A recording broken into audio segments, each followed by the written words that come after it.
Hello दोस्तों, तो आज हम शुरू करने जा रहे हैं क्लास 12th फिजिक्स चैप्टर 1 स्थिर वैद्युतिकी। स्थिर वैद्युतिकी में देखो होता क्या है कि स्थिर वैद्युतिकी, स्थिर मतलब होता है रुका हुआ।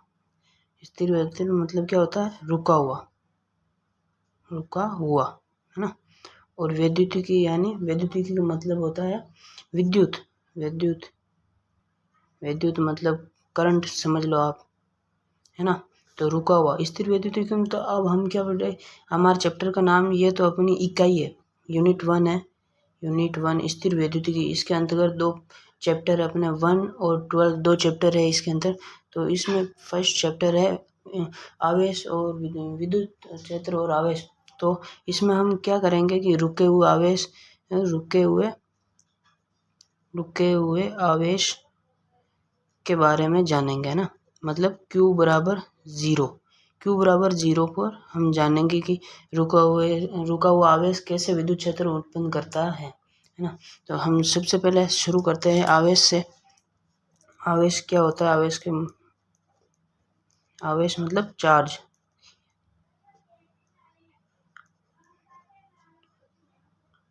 आवेश मतलब होता है चार्ज, है ना। इसके मूल गुणधर्म होते हैं, जैसे यहाँ पे लिखना मूलभूत गुणधर्म। एकदम आपको टॉपिक्स वाइज पढ़ा रहा हूँ, कुछ भी नहीं छूटेगा और बोर्ड में 100 में 100 नंबर आएंगे, ये मेरी गारंटी आपसे, है ना। इसके मूलभूत गुणधर्म, आवेश का मतलब यही होता है मूलभूत गुणधर्म, है ना। तो अब देखना आवेश होता है क्या है कि विद्युत क्षेत्र तथा चुंबकीय क्षेत्र, विद्युत क्षेत्र और चुंबकीय क्षेत्र उत्पन्न करता है ना, उत्पन्न करता है। ये इसका पहला गुणधर्म है ना, उत्पन्न करता है। और दूसरा इसका क्या है गुणधर्म? दूसरा यह है कि पहले से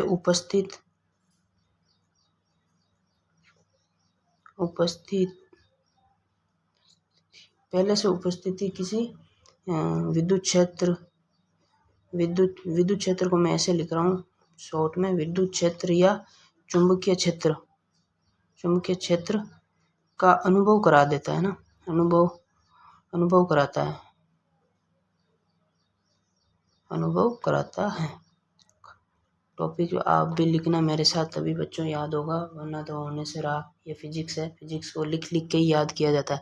तो आवेश के मूलभूत गुणधर्म दो होते हैं कि विद्युत क्षेत्र तथा चुंबकीय क्षेत्र उत्पन्न करता है, या फिर पहले से उपस्थित किसी विद्युत क्षेत्र या चुंबकीय क्षेत्र का अनुभव कराता है। अब देखेंगे अपन आवेशों के प्रकार। आवेश कितने प्रकार होते हैं? आवेश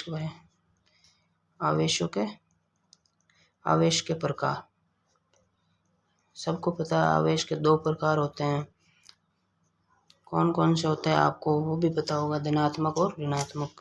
धनात्मक आवेश पॉजिटिव एंड ऋणात्मक आवेश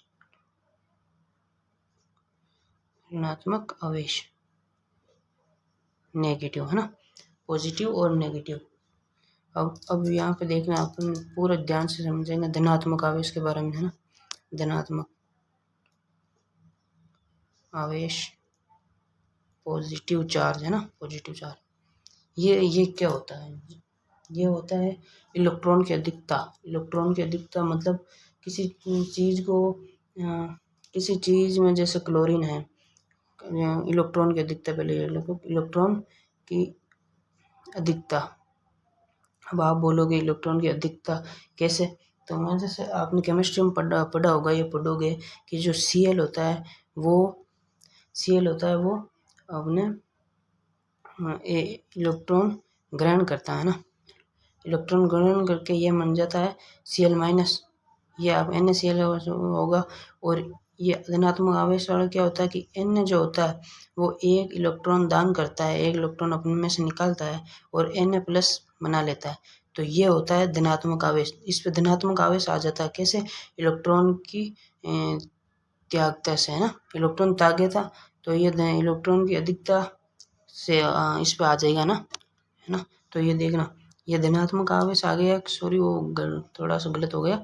धनात्मक आवेश आता है इलेक्ट्रॉन की कमी से। कैसे कि इलेक्ट्रॉन निकला तो पॉजिटिव चार्ज आया ना इसके ऊपर Na+ के ऊपर, तो धनात्मक आवेश आता है अपने इलेक्ट्रॉन की कमी के कारण। अब आते हैं हम ऋणात्मक आवेश पे। ऋणात्मक आवेश, ऋणात्मक आवेश नेगेटिव चार्ज। नेगेटिव चार्ज में क्या होता है, इस पे होता है इलेक्ट्रॉन की अधिकता। इलेक्ट्रॉन की अधिकता वो मैंने पहले बता दिया था, सॉरी, है ना। इलेक्ट्रॉन की अधिकता ये वाला इसका एग्जाम्पल हो जाएगा। इसका एग्जाम्पल तो ये है और इसका एग्जाम्पल ये है। कैसे, ये देखना, वापस समझाता हूँ। जैसे Cl होता है, तो Cl क्या करता है, इलेक्ट्रॉन ग्रहण करता है। हमेशा आप केमिस्ट्री में पढ़ोगे इलेक्ट्रॉन ग्रहण करेगा। इलेक्ट्रॉन ग्रहण करेगा तो कोई चीज़ पे और ज़्यादा बार आ रहा है तो माइनस में ही होगा ना, Cl- बन जाएगा। तो ये हो जाए इलेक्ट्रॉन की अधिकता कारण ऋणात्मक आवेश आता है और इलेक्ट्रॉन की कमी कारण धनात्मक आवेश आता है। अगर आपको कोई पूछे तो ये बता देना, है ना। यहाँ पर एक आप नोट की बात और लिखो कि जो नोट की बात लिखना कि जो प्रोटॉन का द्रव्यमान होता है ना, प्रोटॉन का द्रव्यमान, वो इलेक्ट्रॉन के द्रव्यमान के 1837 गुना होता है। ये बोर्ड में बार बार MCQ में पूछा जाता है, वेरी इंपॉर्टेंट है ना। बोर्ड में बार बार पूछा जाता है कि प्रोटॉन का द्रव्यमान इलेक्ट्रॉन के द्रव्यमान के कितना गुना होता है, तो 1837 गुना होता है, जो कि इलेक्ट्रॉन के द्रव्यमान से बहुत अधिक है। इलेक्ट्रॉन के द्रव्यमान से बहुत अधिक है, बहुत अधिक है। किसका, प्रोटॉन का। ठीक है, ये लिखना, मेरे साथ साथ नोट करते चलो आप भी, है ना। तो अब हम पढ़ेंगे आवेश की बात करते हैं। आवेश की संकल्पना, तो आवेश की संकल्पना जो है इलेक्ट्रॉन के आधार पर दी जाती है। इलेक्ट्रॉन के आधार पर दी जाती है। इलेक्ट्रॉन के आधार पर दी जाती है। संकल्पना मतलब मान सकते हो आप इलेक्ट्रॉन के कॉन्सेप्ट पे इसको समझाया जाता है ना, आवेश को। और अब आवेश के मात्रक पढ़ते हैं अपन।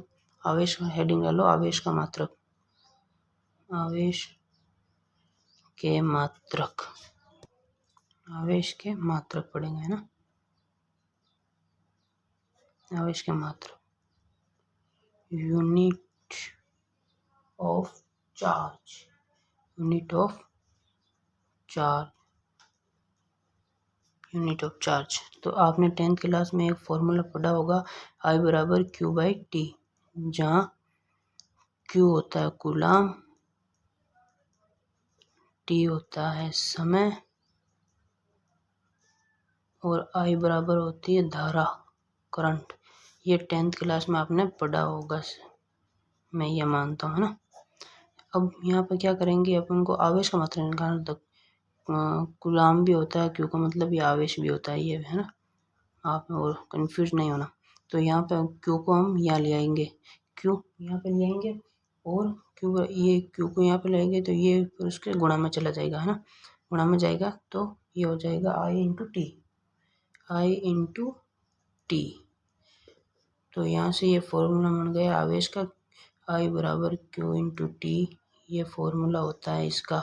इसे आप ये ऐसे भी लिख सकते हो, Q = IT, है ना। दोनों बात एक ही होती है। ये Q = IT। अब आपने 10th क्लास में सीखा हो तो धारा का मात्रक होता है एम्पियर, है ना। IUPAC पद्धति में होता है धारा का मात्रक एम्पियर्स होता है और समय का मात्रक होता है टाइम T होता है। समय का मात्रक सेकंड होता है, सेकंड। अब हमें देखना है आवेश का मात्रक। तो आवेश का मात्रक बराबर ये हो जाता है A × S और इसको पूरे को बोला जाता है कूलाम। आवेश का मात्रक कूलाम बोला जाता है।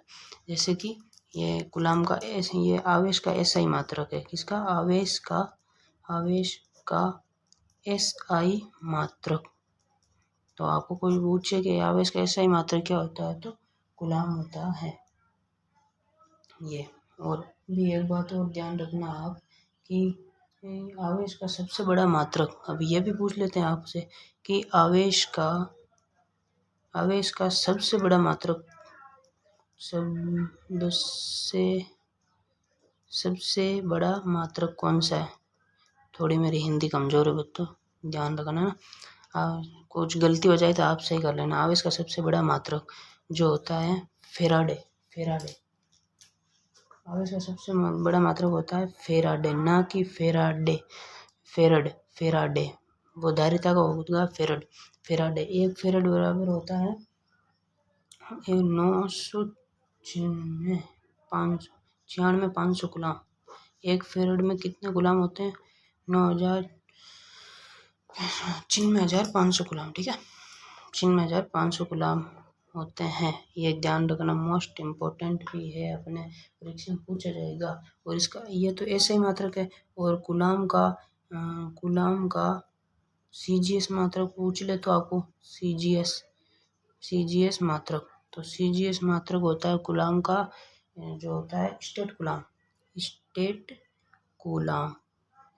तो अब आप पूछोगे एक गुलाम बराबर कितने स्टेट गुलाम होता है, तो एक गुलाम बराबर होता है 3 × 9 10⁹ स्टेट गुलाम, है ना। स्टेट गुलाम एक गुलाम में 3 × 10⁹ स्टेट गुलाम होता है। ये इसका CGS मात्रक है। और इसका एक विद्युत चुंबकीय मात्रक भी है, विद्युत चुंबकीय मात्रक, है ना, वो भी ध्यान रखना। वो होता है एक गुलाम बराबर 1/10 EMU। ये EMU यही है, इलेक्ट्रोमैग्नेटिक यूनिट, विद्युत चुंबकीय मात्रक। ठीक है, ये भी आपको ध्यान रखना है ना, एग्जाम में पूछा जाता है। अब मेन तो अपन ने देख लिया, लेकिन मेन अपने तो मात्रक देख लेंगे। आवेश के कुछ और अन्य मात्रक होते हैं, वो भी लिख लो आप। माइक्रोकुलाम। एक माइक्रोकुलाम बराबर होता है 10⁻⁻6 कुलाम। एक नैनोकुलाम बराबर होता है 10⁻⁻9 कुलाम।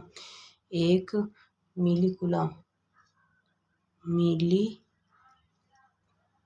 मिलीकुलाम बराबर होता है 10⁻³ कुलाम।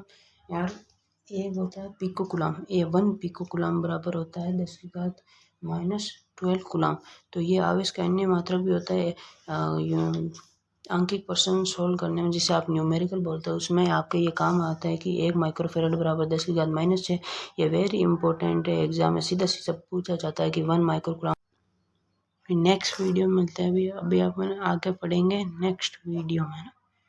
तब तक के लिए सपोर्ट करना प्लीज़, लाइक कमेंट और शेयर। आपको कुछ समझ में नहीं आया तो इसके आगे